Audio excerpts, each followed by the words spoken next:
Eh bien, bonjour à toutes et tous. Merci d'être là et de partager voilà, ce petit moment ensemble. Ce que je vous propose aujourd'hui, c'est de découvrir la méditation pleine conscience. Et avant ça, je vais d'abord vous présenter pour savoir à qui vous allez la faire, déjà dans un premier temps. Et puis après, on va parler aussi surtout de ce qui se passe dans notre vie quotidienne, le stress. Qu'est-ce que c'est que le stress finalement?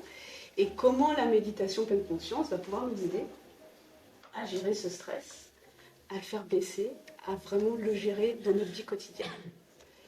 Donc déjà, je me présente, Natacha Blandin, je suis massothérapeute, donc j'accompagne en fait les personnes sujettes au stress par le massage à retrouver un corps apaisé et aussi avec différents outils comme la méditation pleine conscience, la sonothérapie et encore plein d'autres choses, mais voilà, on aura l'occasion d'en reparler une prochaine fois.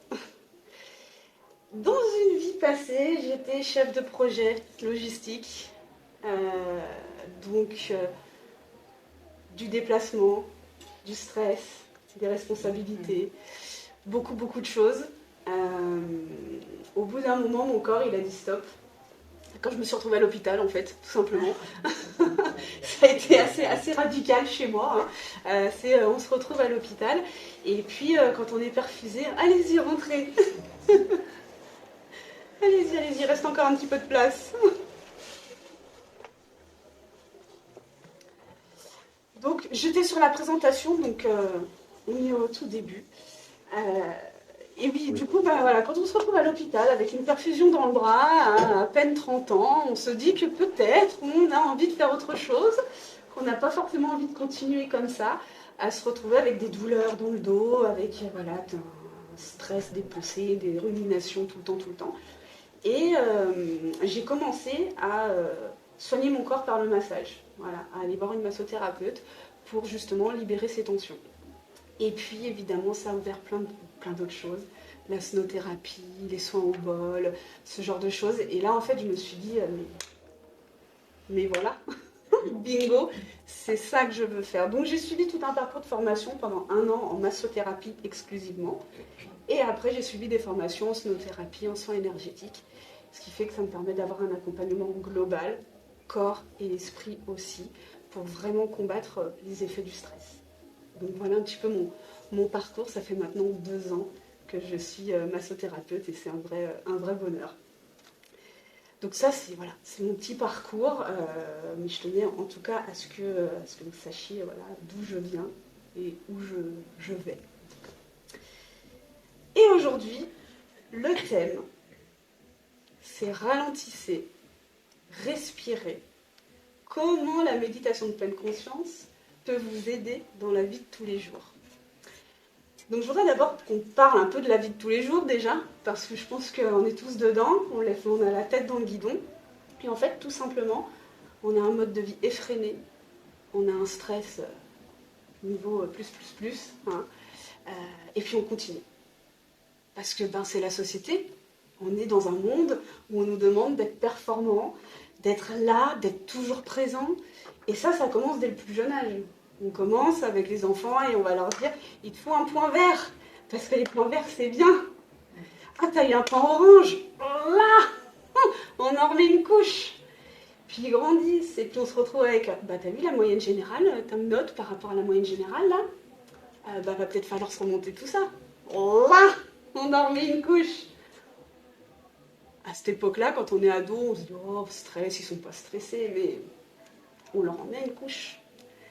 Puis on grandit, on rentre dans la vie d'adulte, de travail. Et puis c'est notre premier boulot, donc on a envie de faire les choses bien. Donc on se met une pression. Puis il faut performer, il faut y aller. Donc on compte pas ses heures. Bon, je vous le dis, c'est ce que j'ai fait. Hein. Donc forcément, on compte pas ses heures et on y va. Et puis forcément, hein, on monte les échelons, on fait voilà ce qui nous fait plaisir. Et puis d'un coup, on va rencontrer peut-être quelqu'un, on va se mettre en couple, et puis on a la pression familiale qui arrive. Donc la pression du travail, la pression financière, la pression familiale, sociale, parce qu'aujourd'hui il faut un statut, sinon qu'est-ce qu'on est, hein. Et puis, pardon, ouais, ça m'étouffe. Et puis on continue. Et on arrive comme ça, jusqu'à la fin, en vivant cette pression tout le temps, tout le temps, tout le temps, tout le temps, tout le temps. Depuis petit jusqu'à la fin. Et c'est ce qui nous fait, c'est ce qui nous fait souffrir en fait. C'est ce qui nous fait du mal, cette pression quotidienne. Heureusement, on a quand même des outils. On a des choses qui peuvent nous aider. Mais avant ça, est-ce que quelqu'un, là, parmi vous, aurait la possibilité de nous expliquer ce qu'est le stress?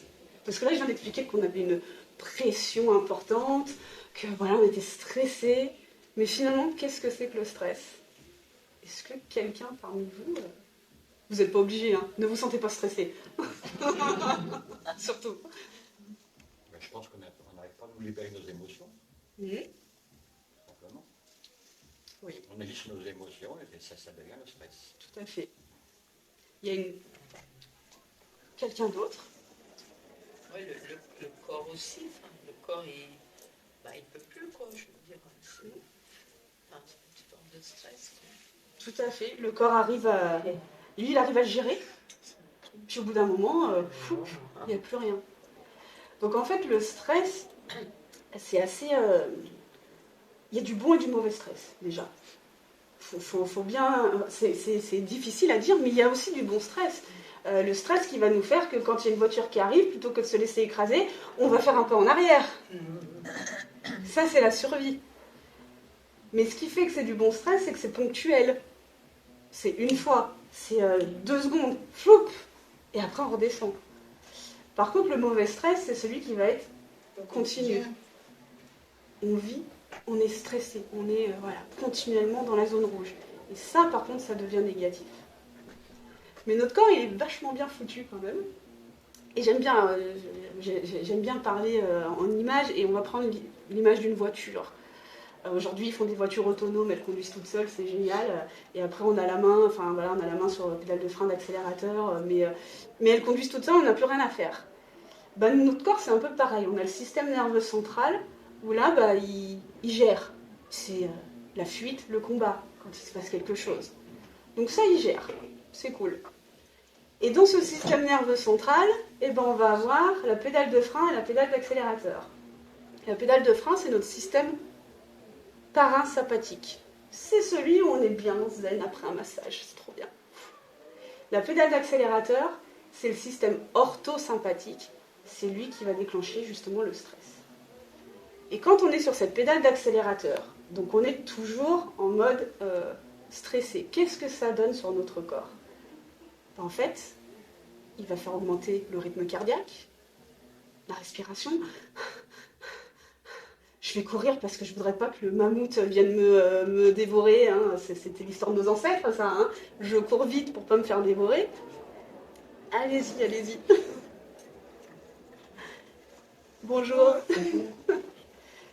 Donc, quand je suis sur cette pédale d'accélérateur, comme je disais, mon rythme cardiaque augmente, la respiration augmente, la tension artérielle augmente, et on a l'hormone du stress, le cortisol, l'adrénaline, qui se mettent en route. Mais lorsqu'on est encore sur cette pédale d'accélérateur, vous l'avez vu, dans une voiture, on ne peut pas freiner et accélérer en même temps. Hein. C'est pas possible, c'est ou l'un ou l'autre. Donc si je suis sur ma pédale de frein, pédale d'accélérateur, pardon, pour le stress, tout ce qui est lié à la pédale de frein, ça ne fonctionne pas.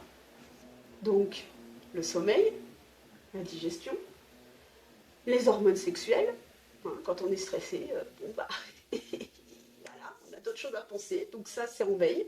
Le système digestif aussi, le sommeil aussi, tout se met en veille. Et qu'est-ce qui se passe dans notre voiture quand on appuie sur la pédale d'accélérateur à fond? Le moteur, il surchauffe. Et là, on se retrouve avec une surchauffe au niveau de nous, de notre corps, on dort plus, on digère mal, ça va pas, enfin voilà, tout va pas, on a de la tension, c'est compliqué. Et on est en surchauffe, et puis burn-out, dépression, enfin, plein de choses. Et donc le but, avec la méditation de pleine conscience et d'autres outils qu'on va voir aussi, ça va permettre d'appuyer sur la pédale de frein et de se dire, ok, là, j'accélère, 150 sur l'autoroute, c'est bien, mais je vais me faire toper par la patrouille. J'appuie sur la pédale de frein pour revenir et faire en sorte que mon corps il se repose. En fait, c'est lui donner du répit. Il faut que vous soyez conscient que votre corps, il fait ça toute la journée. Hein. Le système sympathique et parasympathique, donc pédale de frein, pédale d'accélérateur, il le fait lui-même de manière automatique. Toute la journée, vous oscillez entre ces deux systèmes-là. Heureusement, c'est lui qui gère. Mais comme on est quand même un peu tête dure, hein, on continue quand même à aller dans certaines directions qui font que on est toujours du côté pédale d'accélérateur. Donc une fois qu'on a dit ça, et ça c'est important, je trouve que vraiment s'il y a quelque chose aussi à garder de ce qu'on se dit là, c'est garder cette image-là. Le jour où vous êtes en mode complètement stressé, complètement débordé, tiens, ça fait un moment que je suis sur la pédale d'accélérateur là. Ah, Natacha nous a dit on va peut-être freiner un peu. On va mettre un peu de lenteur, on va ralentir pour pouvoir arriver à garder notre véhicule le plus longtemps possible. Et puis en bonne santé. En santé, ça c'est important. Donc une fois qu'on a compris que voilà, ce qu'est le stress, cette vie de dingue que l'on vit tous, maintenant qu'est-ce qu'on met en place pour arriver justement à appuyer sur cette pédale de frein, tout simplement. Et il y a différents outils. La méditation pleine conscience, la cohérence cardiaque, une balade en forêt. J'ai envie de dire, s'il y a une chose à faire quand vous êtes là en termes de stress et d'angoisse, sortez, allez prendre l'air, ne serait-ce que 5-10 minutes, vous allez voir, vous êtes là. Même au boulot, vous êtes au boulot, le patron qui casse les pieds, le collègue qui n'a pas fait son job, pour ceux qui ne fument pas, sortez, allez prendre l'air et respirez. Et là, tout de suite, on relativise et on remet le pied sur la pédale de frein et on se dit, ok, là, on peut y retourner dans de meilleures conditions.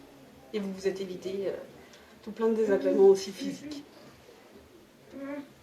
On va donc aller cibler un petit peu sur la méditation pleine conscience, parce que c'est ce pourquoi vous êtes là aujourd'hui aussi. Mais je trouvais ça important quand même de faire ce lien entre le stress, entre la vie de tous les jours, parce que, encore une fois, on parle toujours de ça, mais on ne se rend pas compte de l'impact que ça peut avoir sur notre corps.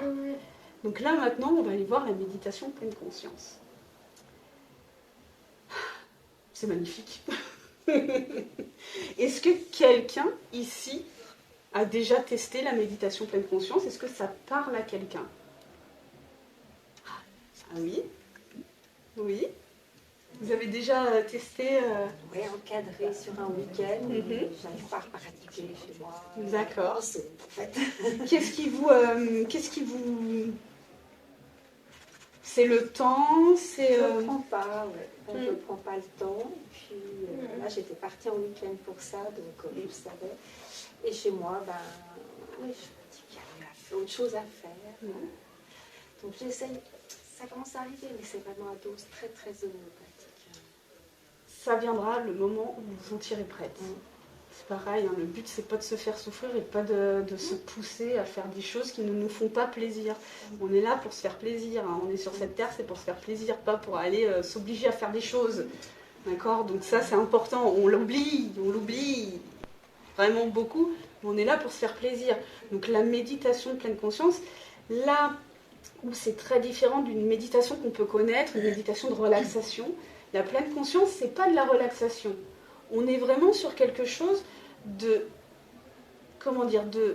prendre conscience de ce qui se passe en nous, autour de nous, que ce soit agréable ou désagréable. Le but, c'est pas de s'endormir ou de faire la sieste. C'est vraiment d'être présent. Donc je vais juste vous lire la définition de la méditation pleine conscience, juste pour que vous l'ayez entendu une fois. C'est de prêter son attention de façon volontaire et intentionnelle dans l'instant présent, sans attente et sans porter de jugement. Je vous la refais un coup. C'est de prêter son attention de façon intentionnelle et volontaire dans l'instant présent, sans attente et sans porter de jugement. Alors une fois qu'on a dit ça, Débrouillez-vous. Non, ce que ça veut dire, c'est qu'en fait, la méditation pleine conscience, elle a été écrite par le docteur John Kabat-Zinn, qui est un Américain, et qui s'est inspiré des différentes pratiques de méditation bouddhistes, principalement. Et il a créé tout un protocole, comme ça, pour appliquer la méditation pleine conscience à la gestion du stress et à la gestion des émotions. Donc lui, il a protocolisé ça, et il a surtout laïcisé aussi, pour que ce soit ouvert à tout le monde, finalement. On s'en fiche de la religion, de tout ça. Le but, c'est juste, en fait, de pratiquer la méditation pleine conscience de façon laïque pour gérer son stress et ses émotions. Donc ils sont quand même forts, hein, ces Américains, parce que voilà, il a réussi à créer ce protocole-là. Et ce protocole de méditation pleine conscience est utilisé dans les hôpitaux pour tout ce qui est gestion des dépressions sévères. Donc ça, c'est bien cadré, bien encadré. Et dans tout ce qui est gestion du stress également, la gestion de l'anxiété, la gestion des maladies. Donc c'est utilisé dans les hôpitaux. Et ça, c'est juste incroyable, parce que de nos jours, parfois ça peut être décrié. Ce protocole-là est utilisé par les médecins. Et il y a des résultats évidemment exceptionnels, surtout sur les fortes dépressions. Donc ça, c'est vraiment important de le savoir aussi, parce qu'il y a un poids scientifique. Voilà, c'est reconnu, la méditation pleine conscience, c'est pas... Voilà, c'est pas juste une image. Donc ça, voilà, c'est juste pour vous expliquer un petit peu le parcours, en tout cas d'où vient la méditation pleine conscience. Mais la pleine conscience, c'est simplement de se dire, ok, ben je m'assois, ou je m'allonge, ou je marche. Parce qu'on peut la pratiquer de différentes façons. Méditation assise, méditation en marchant. D'ailleurs, la méditation sur les mouvements, c'est juste incroyable. On redécouvre la marche. On a mis 1 an, parfois plus, parfois moins, à apprendre à marcher. Puis on oublie ça, on marche en pensant à tellement de choses, que quand on commence à remettre son corps en mouvement et à prendre conscience des mouvements, vous êtes un bébé qui réapprend à marcher. C'est extraordinaire. Mais on peut être aussi allongé. Et là, en fait, on va simplement être guidé, puisque ce sont des méditations guidées. C'est ça qui est important. On ne vous laisse pas... débrouillez-vous, hein, asseyez-vous et méditez. Ouais, ok, bon courage. Là, on vous guide sur les sensations de votre corps et de votre respiration. C'est un point d'ancrage. Donc, vous êtes au boulot, votre chef vous tape sur les nerfs, vous sentez que ça commence à monter, vous vous asseyez et vous vous centrez sur votre respiration. Le ventre qui gonfle, le ventre qui dégonfle, la cage thoracique qui gonfle, qui dégonfle, sur ces mouvements, sur la sensation de l'air, ça peut vous paraître bateau, mais c'est ce qui fait que vous appuyez sur votre pédale de frein. C'est toute la différence. Et quand vous êtes allongé, on va scanner, en fait, ce qu'on appelle un body scan. On va scanner chaque partie du corps. Mais de la paupière posée sur les yeux, à l'orteil, à la sensation de l'air. Et en fait, c'est d'être là, dans l'instant présent. Qu'est-ce que ça veut dire, être là, dans l'instant présent ? Qui ici est peut-être en train de penser, alors après la conférence sur la méditation, je vais essayer d'aller voir le petit stand que j'ai vu tout à l'heure, parce que ça m'intéressait bien. Et puis, purée, puis il y a l'autre, là, qui m'a fait une queue de poisson en venant sur le chemin. Si j'avais pu, je lui aurais foutu mon poing sur la figure, quand même, hein. Et bien là, on est dans le passé, on est dans le futur, mais on n'est pas dans l'instant présent. Donc on rumine le passé, on imagine ce qui peut arriver dans le futur alors que c'est encore pas arrivé. Donc on se stresse et on souffre avec tout ça. Mais ce qui se passe ici et maintenant, en fait, on ne sait pas, on n'est pas là. On ne sait pas. Et c'est ça d'être dans l'instant présent. C'est de se dire ce qui s'est passé, c'est passé. Ce qui va arriver, en fait, on n'en sait rien. On n'a pas de boule de cristal encore, donc on n'en sait rien. Par contre, ce qui se passe là, le seul instant qui existe, c'est celui qu'on vit là. C'est vous assis sur une chaise avec une musique au fond, avec Natacha qui parle toujours et encore. et c'est ça. Et c'est peut-être la douleur que vous avez dans le bas du dos parce que vous êtes mal assise sur cette chaise, ou c'est peut-être la douleur dans les cervicales parce que ça commence à tirer, sacré stress quand même. Et c'est ça l'instant présent. C'est pas forcément que ce soit agréable, c'est juste de prendre conscience que j'ai mal au cervical.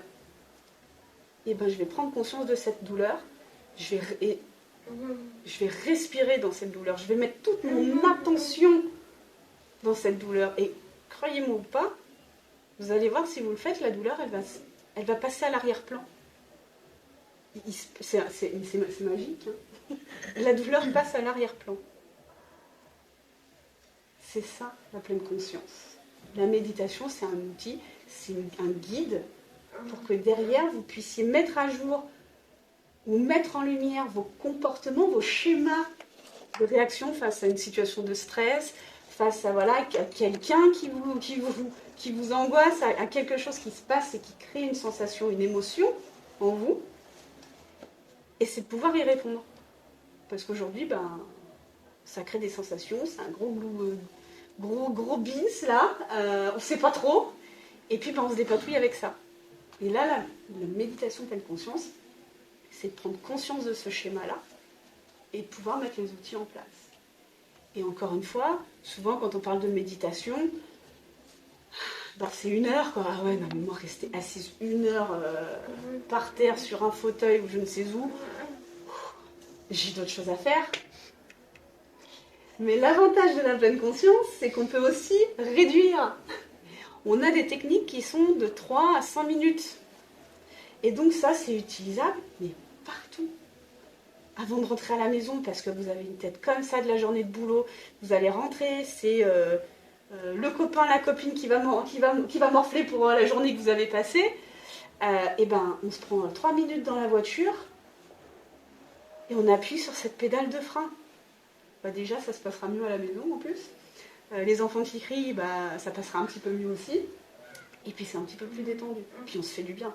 Je trouve ça, on met notre corps en repos. Ça n'a pas de prix.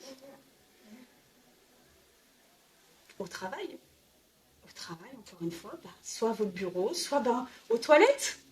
Je m'enferme dans les toilettes, je m'assois et je me prends ces 3 à 4 minutes pour retrouver mes sensations, agréables, désagréables. Peu importe, le but, c'est pas de juger, c'est pas d'atteindre quelque chose, c'est juste de vivre l'instant présent. Et le fait de faire ça, vous appuyez sur votre pédale de frein, vous allez mieux respirer. Vous allez faire baisser justement votre tension et vous allez en fait vous retrouver apaisé et calmé, ancré ici et maintenant. Et là, vous pouvez aller voir votre chef et lui dire ce que vous avez à lui dire, mais sans vous énerver. C'est ça toute la méditation de pleine conscience. Alors des fois, ça peut paraître abstrait, il faut le vivre, c'est vrai. Mais c'est ce qui permet d'appuyer sur la pédale de frein, en tout cas. Aujourd'hui, dans le monde de fou dans lequel on vit, c'est ce qui nous permet de freiner un petit peu. Je suis à votre écoute. Si vous avez des questions, des choses à partager, ce sera avec plaisir. Tout est juste. Bon, mais pas mal alors. En fait, il y a un mot tibétain qui dit shunyata. Une conscience, c'est shunyata. Ça veut dire que nos problèmes viennent des mots que nous pensons. Et shunyata veut dire qu'il faut être entre 2 mots. Si vous êtes dans 2 mots, dans l'instant présent, vous n'êtes plus saisi de la pensée, de la parole. Et c'est là le vrai secret de la méditation. C'est tout à fait ça. C'est ce que je disais tout à l'heure, c'est-à-dire que les pensées, c'est encore un autre débat, on peut en parler pendant des heures là après, hein, si vous me lancez sur le sujet. Mais il y a les pensées, et on pense, et on pense, et on rumine, et on rumine, et on rumine. Et puis bah, comme je disais tout à l'heure, on rumine du passé, on rumine du futur, mais on rumine pas sur l'instant présent finalement. On est dans les mots du passé, dans les mots du futur, mais ce qui se passe là, bah non quoi, on n'y est pas. Mais rassurez-vous, hein, c'est pas parce que je pratique la méditation de pleine conscience que je ne suis pas des fois en train de me dire oh là là, mais comment ça va se passer ce truc-là, mais comment je vais faire. Par contre, je peux me réaligner, je peux me remettre sur ma pédale de frein et faire baisser la tension. Avant la conférence par exemple, dire oh là là, comment ça va se passer. J'aime pas parler en public, là, je sais pas comment je vais faire là pour me lancer et faire en sorte que ça se passe bien. Mais en fait, je m'angoisse pour rien.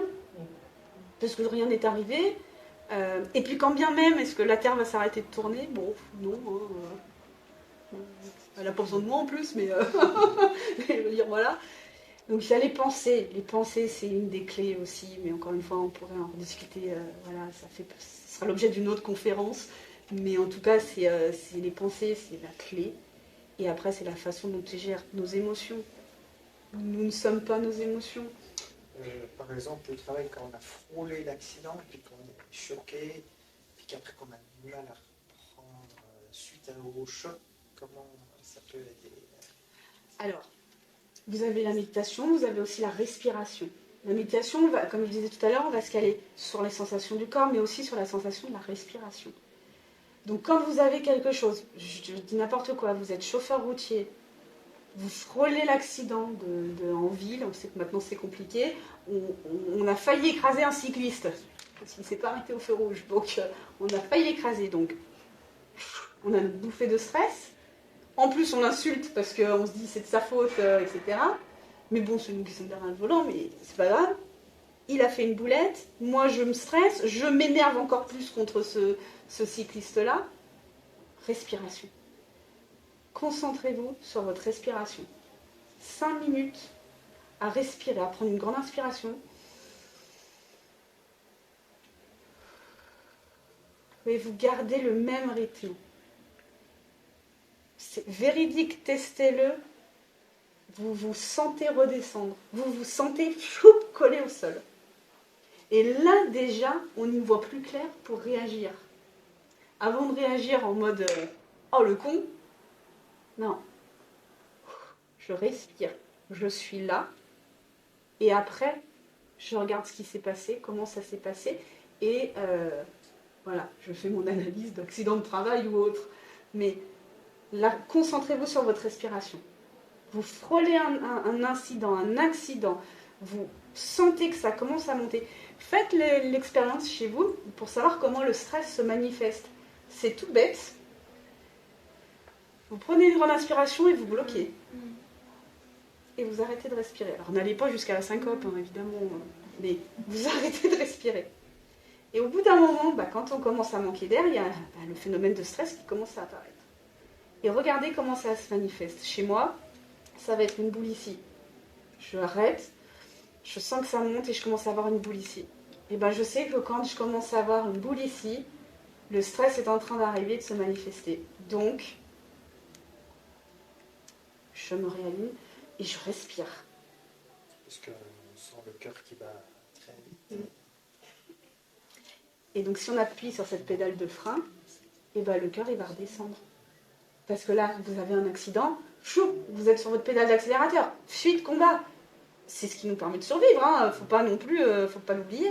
Donc, fuite, combat, qu'est-ce qui se passe? Paf, tout se met en alerte, je réponds à ce sentiment d'insécurité, ce sentiment de danger. Donc, mon cœur s'accélère, je respire fort, paf, le sang il pulse, et on répond. Mais une fois que c'est passé, justement, on va dire le cercle vicieux, c'est de rester là-dedans.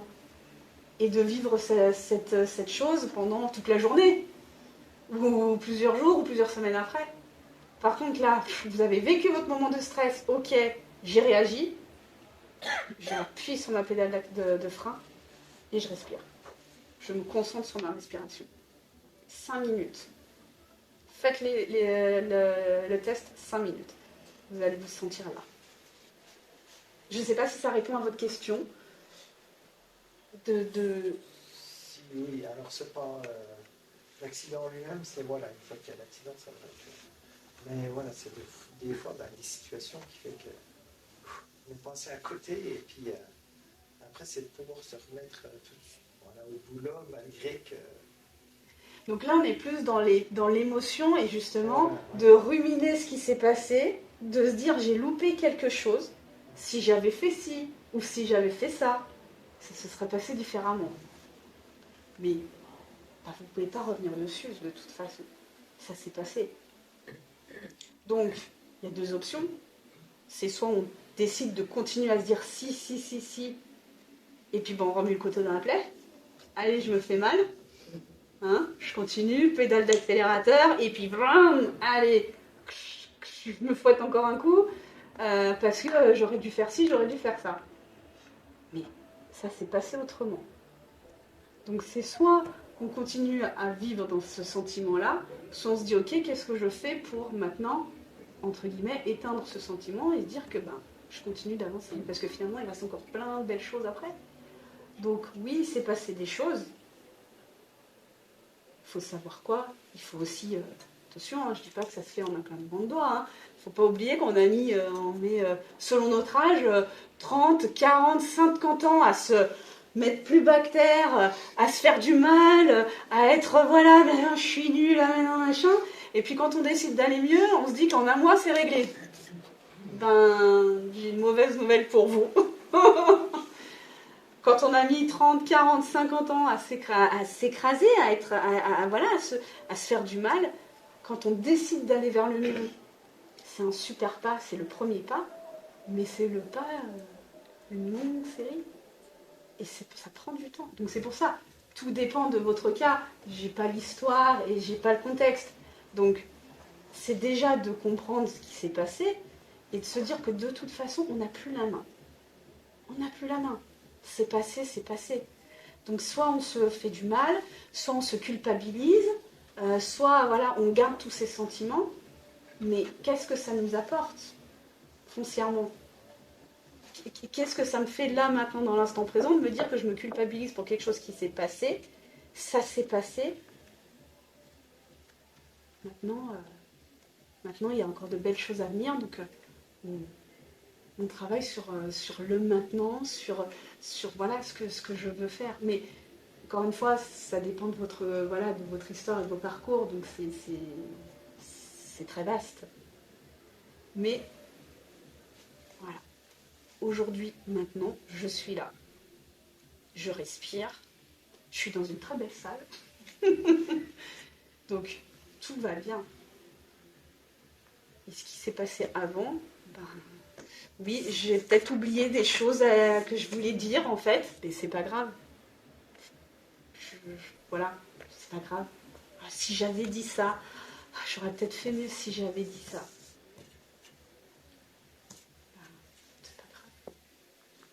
Alors, c'est un accident.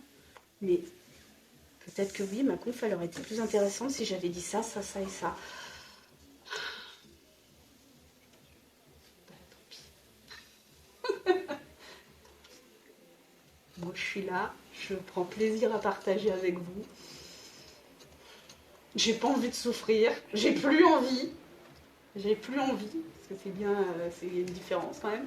J'ai plus envie de souffrir. Donc, je prends plaisir. Et ce qui se passe demain, ce qui s'est passé hier, voilà, ça arrivera. Est-ce que vous avez d'autres... un échange, voilà, quelque chose à partager ou d'autres questions? Je n'ai pas regardé le temps, je n'ai aucune idée de combien de temps... Oh, on est large. C'est tout à fait juste comme d'habitude. Ouais. Ce qu'il ne faut pas oublier, vous l'avez souligné, c'est que cette préparation à l'incident du monsieur, ça m'est arrivé par rapport à routier. J'étais routier, j'ai fait un feu rouge, je me suis tapé un semi. Je n'étais pas préparé dans le sens de choc. Mais en fin de compte, la méditation, quand vous en parlez, il faut bien se dire que c'est tous les jours, et toute une vie surtout, toute une vie. Si vous n'êtes pas entraîné, que quand arrive un obstacle, le monsieur, il a son empreinte, et l'empreinte, il faut l'effacer. Et l'empreinte, il ne l'a pas effacée. Tout à fait. Parce qu'il n'était pas préparé. Ou alors, après coup, faire la méditation pour en effacer le tampon. C'est tout fait. Exactement. Alors, tout le monde est comme ça, tout le monde. Vous soulignez quelque chose de très intéressant et de très important, c'est qu'en effet, c'est un entraînement. C'est que dans toutes les pratiques de méditation pleine conscience qu'on peut faire, que ce soit la méditation assise, basée sur la respiration, le body scan, donc sur nos sensations corporelles, c'est de s'entraîner à porter son attention sur quelque chose. Donc sur la respiration, sur le corps, sur mon genou qui me fait mal, sur le son, parce qu'on a aussi des méditations qui sont liées au son, voilà, aux pensées, au son. Donc c'est d'entraîner son attention à être à un endroit, voilà, maintenant. Et c'est un entraînement. Et ça, vous avez raison de le souligner, c'est un entraînement. Et oui, ça n'arrive pas tout seul. Et au début, en effet, on se dit « Ah, mais non, moi, la méditation, j'arrête pas de penser. » Mais c'est pas grave. Laissez passer les pensées. elles sont là, je prends note, bah tiens, comment ça se fait qu'à ce moment-là où je me concentre sur ma respiration, sur maintenant, j'ai une pensée qui arrive. Bah, c'est peut-être qu'on essaie de me dire quelque chose, j'en sais rien, en tout cas, il y a la pensée qui arrive. Bah, on la laisse passer. On va pas chercher à dire non, ne pense pas, ne pense pas, ne pense pas. Médite, médite, médite. Voilà. Je performe, je performe, je performe. Non. Donc c'est vraiment un entraînement quotidien. Alors, c'est pour ça que moi, par exemple, je fais un aparté, mais moi j'ai mis en place le programme Ressentir. C'est 6 séances de méditation. C'est pour découvrir la pleine conscience, tout simplement. Et l'adapter et la mettre en pratique tous les jours. Ces séances, elles sont espacées de 15 jours. Mais entre ces séances, ben, il y a des petits exercices. Alors de méditation, et puis de prendre conscience de certaines choses, comme je disais tout à l'heure, c'est de prendre aussi conscience de ces schémas de fonctionnement, de savoir comment je réagis, comment je gère mes émotions. Et donc c'est des petits exercices comme ça, par exemple, ben, après la première séance, on choisit une activité que l'on fait tous les jours, et celle-là, on l'a fait en conscience. Moi, j'avais pris me brosser les dents. Vous savez, quand on se brosse les dents, alors, demain, il faut que je fasse ça. Et puis aujourd'hui, ah merde, j'ai oublié ça. Ah ben, hop, je me rince, hop, allez, je me mets en pyjama, je vais me coucher. Ou quand on rentre en pilote automatique avec la voiture, qu'on ne sait même pas comment on s'est trouvé du point A au point B. C'est ce qu'on appelle le pilotage automatique en méditation, en pleine conscience. Et ben le but, c'est de sortir de ce pilote automatique pour être conscient de ce qu'on fait. Et c'est sympa.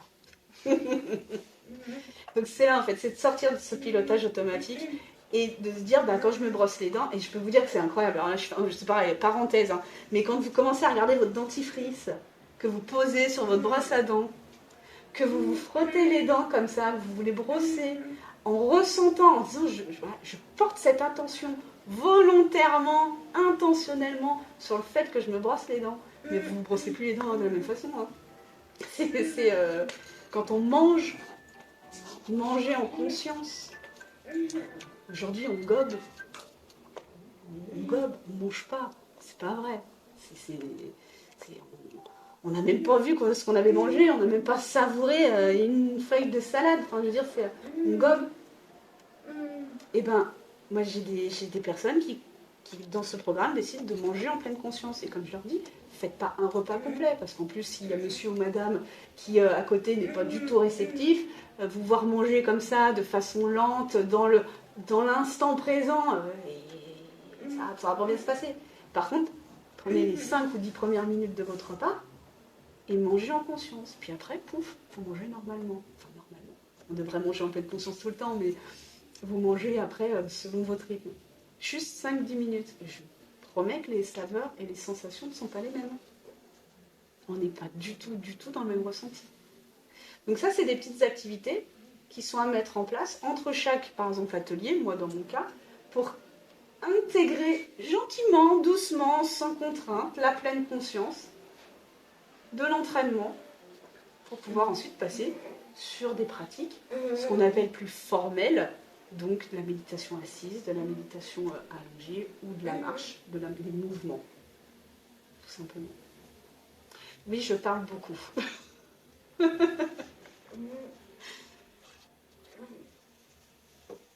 Est-ce que vous avez d'autres choses à partager ?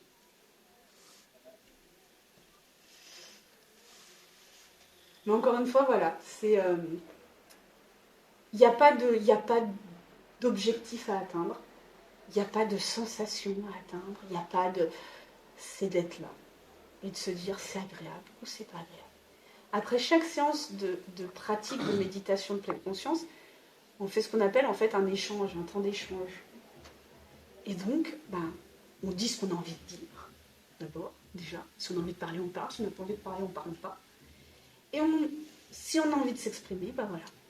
Qu'est-ce qu'on a ressenti au niveau physique, au niveau des pensées, au niveau des émotions.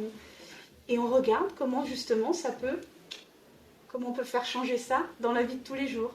Quel est le petit déclencheur, voilà, par rapport à cette pratique-là. Mais encore une fois, c'est volontaire.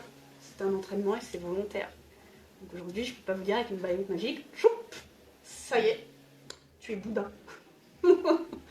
Non. C'est un entraînement, il faut aussi en avoir envie, mais un pas après l'autre, et on y arrive toujours.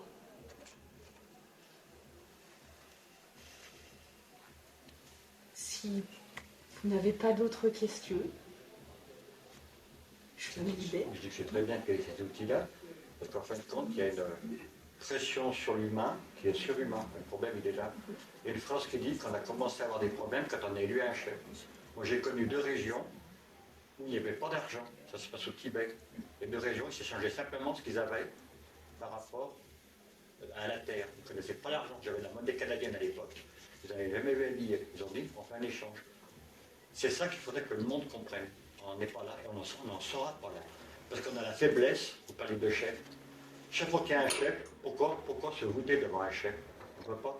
C'est difficile de refuser une place de travail parce qu'en disant j'ai pas de travail. Mais si, un peu comme à la guerre, si vous êtes capable de sacrifier votre corps pour ne pas tuer un ennemi, il n'y aura jamais d'ennemi, il n'y aura jamais de guerre. Vous comprenez? Je vais vous dire, le système de travail est le même. Simplement, il faut le courage de dire je refuse cette chose de pression. On n'en est pas là, on n'en est pas là. Tout est une question de choix. Exactement. Tout est une question de choix. Exactement. Alors ça peut paraître, bah oui, mais bon, j'ai en effet, j'ai Bien pas le sûr. choix, il faut que j'aille travailler, etc. Tout est une question de choix. Exactement. Alors on sort un peu de la pleine conscience, hein. Si, mais, mais ça a rapport aussi. Enfin, ça a un rapport aussi, mais voilà, tout est une question de choix. On a pleine conscience qu'on peut mettre en danger, par exemple, un ennemi. Il n'y a pas d'ennemi. On pense qu'il y a un ennemi. Il y a pleine conscience. Non, il n'y a pas d'ennemi. Mais complètement, mais en fait on se rend pas compte, mais la pleine conscience ça impacte toute notre vie en fait, et ce qui se passe autour, parce que n'oubliez pas aussi que, regardez, quand vous avez peut-être déjà fait l'expérience, vous croisez quelqu'un qui tire la tronche, qui ne sourit jamais, vous le regardez, vous lui faites un beau sourire, sauf si c'est un sociopathe, normalement, il vous répond par un sourire. Donc, ça veut dire que ça a un impact sur l'environnement, sur les personnes qui sont autour de vous. Donc, en fait, alors, voilà, on dit soyez le changement que vous voulez voir dans le monde, mais c'est tellement vrai. C'est-à-dire qu'à un moment donné, si votre collègue vous dit mais t'as complètement changé là, tu t'énerves plus, tu réagis différemment, je te sens moins stressée. Mais comment tu fais? Bah oui, mais moi je travaille là-dessus. Je mets en place, je teste. Des fois ça marche, des fois ça marche pas, ça c'est pas grave. Mais je teste et oui, je fais de la pleine conscience. Ah ouais, bah ça m'intéresse, tiens. Peut-être que c'est une petite graine qui est plantée dans la tête de votre collègue, que pendant 6 mois, elle vous en reparlera plus, puis qu'à un moment donné, elle va vous dire, au fait, c'est quoi ta pleine conscience déjà? Je voudrais bien essayer. Et t'as essayé.